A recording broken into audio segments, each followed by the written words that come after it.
আকাশবাণী কলকাতা। খবর পড়ছি নমামি বসু রুদ্র। প্রথমে বিশেষ বিশেষ খবর। প্রধানমন্ত্রী নরেন্দ্র মোদী আজ দুদিনের কুয়েত সফরে যাচ্ছেন। অর্থনৈতিক বিষয় সংক্রান্ত ক্যাবিনেট কমিটি সিসিইএ 2025 মৌসুমের জন্য খোপরা বা নারকেলের কোপরা ন্যূনতম সহায়ক মূল্য এমএসপি অনুমোদন করেছে।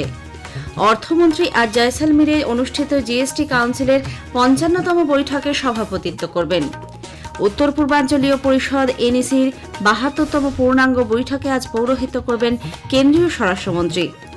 আমেরিকায় ফেডারেল ফান্ডিংয়ের বিষয়ে শুক্রবার মধ্যরাত অর্থাৎ ভারতীয় সময় আজ দুপুরের মধ্যে রিপাবলিকান ও ডেমোক্র্যাটরা কোনো চুক্তিতে না পৌঁছতে পারলে সরকার শাটডাউনের পথে যাবে বলে জানিয়েছে।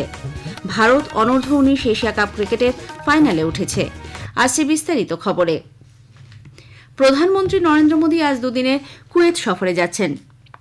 কুয়েতের আমির শেখ মেশাল আল আহমেদ আল জাবের আল সাবার আমন্ত্রণেই তাঁরই সফরকালে শ্রী মোদী কুয়েতের নেতৃবৃন্দের সঙ্গে বিভিন্ন বিষয়ে মতবিনিময় করবেন।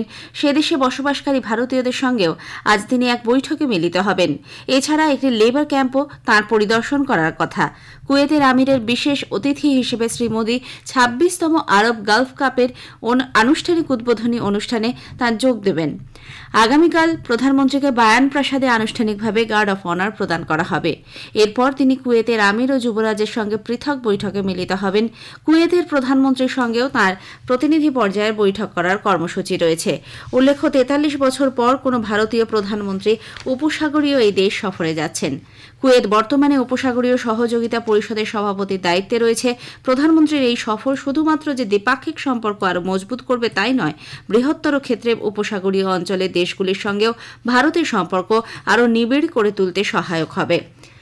বিদেশ মন্ত্রক জানিয়েছে, ভারত ও চীন 2005 সালে সম্মত হওয়া রাজনৈতিক মানদণ্ড এবং নীতি অনুসারে সীমান্ত সমস্যা সমাধানে ন্যায্য, যুক্তিসঙ্গত এবং পারস্পরিক গ্রহণযোগ্য কাঠামো অন্বেষণে তাদের প্রতিশ্রুতি পুনর্ব্যক্ত করেছে। গতকাল বিকেলে নতুন দিল্লিতে সাংবাদিকদের কাছে বিদেশ মন্ত্রকের মুখপাত্র রণধীর জয়সওয়াল বলেন, চলতি মাসের 18 তারিখে ভারত ও চীনের বিশেষ প্রতিনিধিরা বৈঠক করেছেন। সীমান্ত সমস্যা সমাধানে কাঠামো নিয়ে আলোচনার পাশাপাশি বিশেষ প্রতিনিধিরা শান্তিপূর্ণ সীমান্ত ব্যবস্থাপনার বিষয়গুলিও ব্যাপকভাবে পর্যালোচনা করেছেন। SR level talks happened on 18th. Both sides have reaffirmed their commitment to explore a fair, reasonable and mutually acceptable framework for the settlement of the boundary question in accordance with the political parameters and guiding principles. সরকার বাংলাদেশে হিন্দু ও অন্যান্য সংখ্যালঘুদের বিরুদ্ধে হিংসার ঘটনাগুলি গুরুত্বের সঙ্গে দেখছে এবং সে দেশের সরকারকে উদ্বেগের কথা জানিয়েছে বলে বিদেশ মন্ত্রক উল্লেখ করেছে। লোকসভায় এক প্রশ্নের লিখিত জবাবে বিদেশ প্রতিমন্ত্রী কীর্তিবর্ধন সিং বলেছেন, বাংলাদেশ সরকার হিন্দু ও অন্যান্য সংখ্যালঘুদের নিরাপত্তা ও কল্যাণ নিশ্চিত করতে প্রয়োজনীয় সব ব্যবস্থা নেবে বলেই ভারত মনে করে। চলতি মাসের 9 তারিখে ভারতের বিদেশ সচিব বিক্রম মিশ্রের বাংলাদেশ সফরের সময় একই কথা বলা হয়েছে। শ্রী সিং আরও বলেন, ঢাকায় ভারতীয় হাইকমিশন বাংলাদেশের সংখ্যালঘুর পরিস্থিতির ওপর কড়া নজর রেখেছে। পাকিস্তানের সংখ্যালঘু সম্প্রদায়ের বিরুদ্ধে হিংসা প্রসঙ্গে মন্ত্রী বলেন, ভারত সরকার কূটনৈতিক পথে সংশ্লিষ্ট কর্তৃপক্ষের কাছে বিষয়টি উত্থাপন করেছে। পাকিস্তান ও বাংলাদেশ ছাড়া অন্য প্রতিবেশী দেশে হিন্দু ও অন্যান্য সংখ্যালঘুদের বিরুদ্ধে হিংসার কোনো ঘটনা ঘটেনি বলেও জানান মন্ত্রী। অর্থনৈতিক বিষয়ক সংক্রান্ত ক্যাবিনেট কমিটি সিসিইএ 2025 মৌসুমের জন্য কোপরা বা নারকেলের ফোপরার ন্যূনতম সহায়ক মূল্য এমএসপি অনুমোদন করেছে। নতুন দিল্লিতে গতকাল মন্ত্রিসভার বৈঠকের পর তথ্য ও সম্প্রচার মন্ত্রী অশ্বিনী বৈষ্ণব সাংবাদিকদের বলেন, এনডিএ সরকার কৃষকদের কল্যাণে একগুচ্ছ উন্নয়নমূলক সিদ্ধান্ত নিয়েছে। এর অন্যতম হল এটি। তিনি জানান, মিলিং কোপরা বা শুকনো নারকেল, যা থেকে নারকেলের তেল তৈরি হয়, সেগুলির ন্যূনতম সহায়ক মূল্য ধার্য হয়েছে প্রতি কুইন্টালে 11,582 টাকা। অন্যদিকে বল কোপরা বা শুকনো নারকেলের ফোঁপড়া যা খাওয়া যায়, সেটির ক্ষেত্রে এমএসপি ধার্য হয়েছে 12,100 টাকা প্রতি কুইন্টাল। 2024 মৌসুমের তুলনায় মিলিং কোপরার ক্ষেত্রে এমএসপি 422 টাকা এবং বল কোপরার ক্ষেত্রে 100 টাকা বেশি ধার্য করা হয়েছে বলেও মন্ত্রী উল্লেখ করেন। এই সিদ্ধান্তের ফলে সরকারের খরচ হবে 855 কোটি টাকা। माननीय प्रधानमंत्री श्री नरेंद्र मोदी जी ने और एनडीए की सरकार ने किसानों के लिए आज एक बहुत बड़ा फैसला लिया। जो कोपरा विशेषकर जो साउथ में चारों स्टेट्स में 5 स्टेट्स में होता है, उसके लिए 2025 की price policy has been approved today. A series of decisions have been taken for welfare of farmers. it reflects our commitment towards improving the lives of our farmers, making a sustainable change in their livelihood and income. মন্ত্রী আরও বলেন, জাতীয় কৃষি সমবায় বিপণন সংস্থা নাফেড এবং জাতীয় সমবায় উপভোক্তা ফেডারেশন এনসিএফএফ কেন্দ্রীয়ভাবে এই সহায়ক মূল্যে কোবরা সংগ্রহের দায়িত্ব পালন করবে। কেন্দ্রীয় এশীয় উন্নয়ন ব্যাংক এডিবি $3,500 কোটি একটি ঋণ চুক্তিতে স্বাক্ষর করেছে। মাল্টিমোডাল ও সুসংহত লজিস্টিক বাস্তুতন্ত্র কর্মসূচি আরও শক্তিশালী করে তোলার জন্য স্মাইল কর্মসূচির অঙ্গ হিসেবে এই ঋণ। অর্থনৈতিক বিষয়, শিল্প ও অভ্যন্তরীণ বাণিজ্য দপ্তর এবং এডিবির মধ্যে এই চুক্তি সম্পাদিত হয়। শিল্প ও বাণিজ্য মন্ত্রকের পক্ষ থেকে এক বিবৃতিতে জানানো হয়েছে, ম্যানুফ্যাকচারিং ক্ষেত্রে প্রতিযোগিতায় টিকে থাকার জন্য ভারতের লজিস্টিক্স ক্ষেত্রকে আরও শক্তিশালী করে তোলা দরকার। সে কারণেই এই উদ্যোগ। প্রধানমন্ত্রী নরেন্দ্র মোদী এ মাসের 29 তারিখ আকাশবাণীতে মন কি বাত অনুষ্ঠানে তাঁর চিন্তাভাবনা দেশ বিদেশের মানুষের সঙ্গে ভাগ করে নেবেন। এটিই হবে মাসিক এই রেডিও অনুষ্ঠানের 117তম পর্ব। মানুষ টোল ফ্রি নাম্বার 1800117800-তে তাদের মতামত ও চিন্তাভাবনা জানাতে পারেন। নরেন্দ্র মোদী অ্যাপ বা মাইগভ ওপেন ফোরামের মাধ্যমে অনলাইনে তা এ মাসের 27 তারিখ পর্যন্ত জানানো যাবে। আকাশবাণী ও দূরদর্শনের সম্পূর্ণ নেটওয়ার্ক, এআইআর নিউজ ওয়েবসাইট এবং নিউজ অন এআইআর মোবাইল অ্যাপে অনুষ্ঠানটি সরাসরি সম্প্রচারিত হবে। পাশাপাশি AIR news, DD news, PMO এবং তথ্য সম্প্রচার মন্ত্রকের ইউটিউব চ্যানেলেও শোনা যাবে মন কি বাত। এই খবর আপনারা শুনছেন আকাশবাণী থেকে। আমাদের সংবাদ শুনতে পাবেন ইউটিউব চ্যানেল আকাশবাণী সংবাদ বাংলা, ফেসবুক ও ইনস্টাগ্রাম আকাশবাণী সংবাদ কলকাতা এবং এক্স হ্যান্ডেল এআইআর নিউজ কলকাতাতে।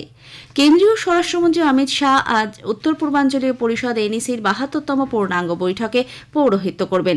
ত্রিপুরার আগরতলায় এই বৈঠকে অন্যদের মধ্যে উপস্থিত থাকবেন উত্তর পূর্বাঞ্চলীয় উন্নয়ন দপ্তরের মন্ত্রী জ্যোতিরাদিত্য সিন্ধিয়া, ওই দপ্তরের প্রতিমন্ত্রী ড সুকান্ত মজুমদার এবং সমস্ত উত্তর পূর্বাঞ্চলীয় রাজ্যের রাজ্যপাল ও মুখ্যমন্ত্রীরা। উল্লেখ্য, এনইসির এই বৈঠক শুরু হয়েছে গতকালই। জ্যোতিরাদিত্য সিন্ধিয়া গত সন্ধ্যায় আগরতলা পৌঁছে সাংবাদিকদের বলেন, উত্তর পূর্বাঞ্চল দ্রুত উন্নয়নের এক নতুন ভিত্তি স্থাপন করবে। অদূর ভবিষ্যতে প্রধানমন্ত্রীর দূরদর্শী ভাবনা অনুযায়ী এই অঞ্চলের বিকাশের গতি আরও ত্বরান্বিত হবে বলে আশা প্রকাশ করেন তিনি। উপরাষ্ট্রপতি জগদীপ ধনখড় একদিনের সফরে আজ চণ্ডীগড় যাচ্ছেন। তিনি চণ্ডীগড়ে পাঞ্জাব বিশ্ববিদ্যালয়ের ৫ম গ্লোবাল অ্যালুমনাই মিটের উদ্বোধন করবেন। উপরাষ্ট্রপতি নিজে এই বিশ্ববিদ্যালয়ের উপাচার্যও বটে। কেন্দ্রীয় অর্থমন্ত্রী নির্মলা সীতারামন 2026 অর্থবর্ষে কেন্দ্রীয় বাজেট উপস্থাপনের প্রস্তুতি হিসেবে গতকাল জয়সলমীরে রাজ্য ও কেন্দ্রশাসিত অঞ্চলগুলির অর্থমন্ত্রীদের সঙ্গে প্রাক বাজেট আলোচনা করেছেন। অনুষ্ঠানে শ্রীমতী সীতারামন বলেন, ম্যাক্রো ইকোনমি ক্ষেত্রে আশাপ্রদ পরিবেশ, কর সংগ্রহে গতিবৃদ্ধির ফলে চতুর্দশ অর্থ কমিশনের সময়কালের তুলনায় পঞ্চদশ অর্থ কমিশনের সময়কাল অর্থাৎ 2021 এপ্রিল থেকে চলতি ডিসেম্বর পর্যন্ত 45 মাসে রাজ্যগুলিকে দেওয়া অর্থের পরিমাণ বেড়েছে। এ বিষয়ে অর্থমন্ত্রী 2020-21 বাজেটে ঘোষিত মূলধনী বিনিয়োগে রাজ্যের জন্য বিশেষ অর্থ সহায়তা প্রকল্পের উল্লেখ করেন। অর্থমন্ত্রী আজ জয়সলমীরে অনুষ্ঠিত জিএসটি কাউন্সিলের 55তম বৈঠকেও সভাপতিত্ব করবেন। আমেরিকায় ফেডারাল ফান্ডিংয়ের বিষয়ে শুক্রবার মধ্যরাত অর্থাৎ ভারতীয় সময় আজ দুপুরের মধ্যে রিপাবলিকান ও ডেমোক্র্যাটরা কোনো চুক্তিতে না পৌঁছতে পারলে সরকার শাটডাউনের পথে যাবে বলে জানিয়েছে। শাটডাউনের অর্থ হল কয়েক লক্ষ সরকারি কর্মচারী এর ফলে ক্রিসমাসে বেতন পাবেন না, বন্ধ হয়ে যাবে যাবতীয় সরকারি বিনোদনমূলক কাজকর্ম। হাউস বৃহস্পতিবার মধ্যরাতের সময়সীমার নতুন ডোনাল্ড ট্রাম্প সমর্থিত তহবিল পরিমাপ সংক্রান্ত প্রস্তাব পাশ করতে ব্যর্থ হয়। পরে ঘণ্টা দুয়েক বৈঠকের পর হাউসের স্পিকার মাইক জনসন জানান, বিকেলে খরচের পন্থা পদ্ধতি নিয়ে ভোটাভুটি হবে। জার্মানিতে মাদাভে বুর্গ শহরে বিপুল ভিড়ে ঠাসা বড়দিনের বাজারে একটি গাড়ি নিয়ন্ত্রণ হারিয়ে ধাক্কা মারলে অন্তত 2 জনের মৃত্যু হয়েছে, আহত 60 জনের বেশি। আঞ্চলিক সরকারের এক মুখপাত্র অবশ্য এটিকে হামলার ঘটনা হিসেবে অভিহিত করেছেন। সন্দেহজনক ওই গাড়ির চালককে গ্রেপ্তার করা হয়েছে। সুস্থতা, শান্তি এবং মননশীলতার প্রচারের জন্য বিশ্বব্যাপী উদ্যোগ হিসেবে আজ প্রথম বিশ্ব ধ্যান দিবস পালিত হতে চলেছে। এই মাসের শুরুতে রাষ্ট্রসংঘের সাধারণ পরিষদ সর্বসম্মতিক্রমে 21শে ডিসেম্বরকে বিশ্ব ধ্যান দিবস হিসেবে নির্বাচিত করে। ভারতের সহ পৃষ্ঠপোষকতায় একটি প্রস্তাব গ্রহণ করা হয়েছে। এই উপলক্ষকে স্মরণীয় করে রাখতে প্রখ্যাত আধ্যাত্মিক গুরু শ্রী শ্রী রবিশঙ্কর নিউ ইয়র্কের রাষ্ট্রসংঘের সদর দপ্তরে এক মূল অনুষ্ঠানে বক্তব্য রাখবেন। তিনি আজ একটি ধ্যানের কর্মসূচিও পালন করবেন। ভারত মহিলাদের 19 অনূর্ধ্ব এশিয়া কাপ ক্রিকেটের ফাইনালে উঠেছে। মালয়েশিয়ার কুয়ালালামপুরে গতকাল তারা সুপার 4 ম্যাচে শ্রীলঙ্কাকে হারিয়ে দেয়। আগামীকাল ফাইনালে ভারত বাংলাদেশের মুখোমুখি হবে। শেষ করার আগে খবরের বিশেষ কিছু অংশ আরও একবার। প্রধানমন্ত্রী আজ দুদিনের কুয়েত সফরে যাচ্ছেন। অর্থনৈতিক বিষয়ক ক্যাবিনেট কমিটি 2025 মৌসুমের জন্য নারকেলের খোপরার ন্যূনতম সহায়ক মূল্য অনুমোদন করেছে। উত্তর পূর্বাঞ্চলীয় পরিষদের 72তম পূর্ণাঙ্গ বৈঠকে আজ পৌরোহিত্য করবেন কেন্দ্রীয় স্বরাষ্ট্রমন্ত্রী। খবর শেষ হল।